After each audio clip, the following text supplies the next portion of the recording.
diterapkan di setiap yang dimana permasalahannya sama yang dihadapi, yaitu anak-anak sudah menghargai orang tua jarang peduli lagi sama anaknya.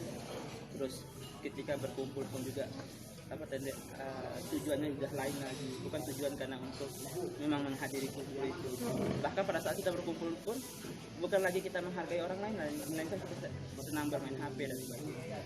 Nah itu kan, permasalahan itu ternyata dirasakan oleh semua orang, dan saat ini kita hadapi rata-rata semua daerah kan? Nah iya, dari sekolah perjumpaan model.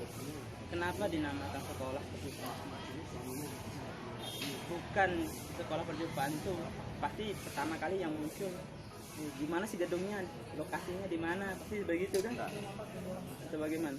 Kalau saya pasti ceritakan sekolah perjumpaan yang ada di saya, si pelaku daripada sekolah perjumpaan akhirnya si murid itu artinya kan si dia pelaku komunitas yang ada di mana saya dari daerah se-NTB ini, daerah satu dengan daerah yang lainnya itu dipertemukan secara sengaja. Kalau itu yang ada di dalam benak saya. Nah terus setelah itu dan dipertemukan secara sengaja, dan di sana nah yang kedua baru muncul gedungnya di mana. Gitu ya. Jadi secara sadar dulu dipertemukan. Terus itu yang pertama yang muncul yang pertama itu. Nah, kalau muncul gedungnya seperti apa belum, tapi itu kedua munculnya. Yang munculnya kedua setelah sampaikan tadi.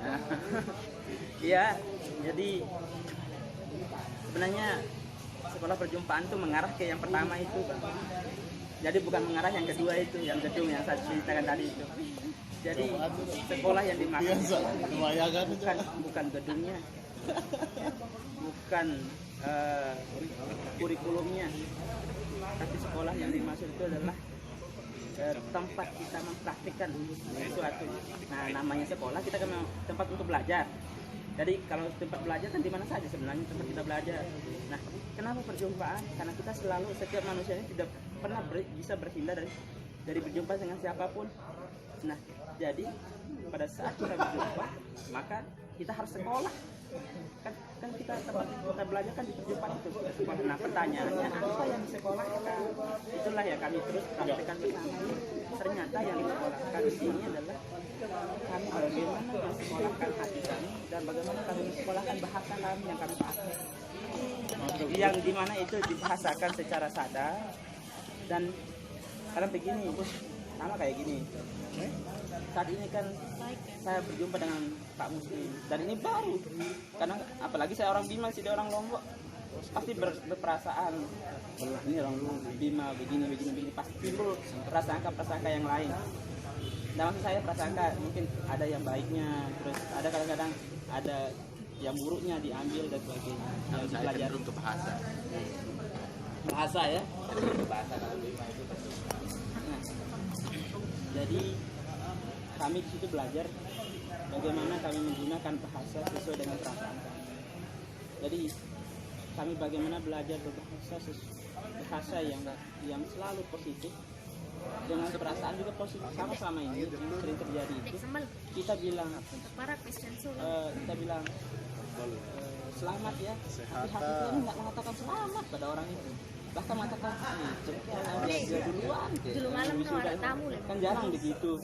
Nah, oleh karena itu pertama itu kami belajar bagaimana kata selamat itu hati kita ikut mengatakan selamat, konsisten ya, balance antara hati dan ucapan itu yang jadi kami belajar bagaimana hidup yang sebenarnya, hidup yang sesungguhnya, karena kita tidak pernah bisa lepas dari perasaan, kita berjumpa dengan orang lain, dan kita juga tidak pernah lepas dari perasaan sama siapa saja ketika kita berjumpa dengan orang lain.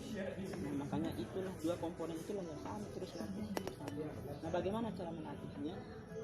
Kami membuat kesepakatan. Makanya sama seperti sudah bilang itu, termasuk sudah bilang ini sadar berjumpa bersama secara sadar, cuma pertanyaannya apa yang dilatih secara tidak langsung. nah, ternyata itu dua komponen utama Iya ya. Iya sebenarnya. ucapan Side. Benar, yang dikawal. Coba Jadi kami minimalisir kumpul dulu bersama. perasaan sama dia. Kami kumpul bersama itu untuk melatih dua komponen itu. Nah, Terus pertanyaannya apa apa jenis sepakat. kegiatannya?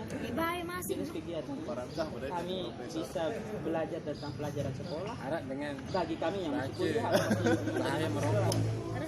Nah, kalau orang tua Baca buku. Kan baca. masih ikut belajar kayak mahasiswa kayak Nabung kah? di- tapi belajar bagaimana mereka mengisi janji mereka seperti majelis taklim, pengajian yasinan dan sebagainya.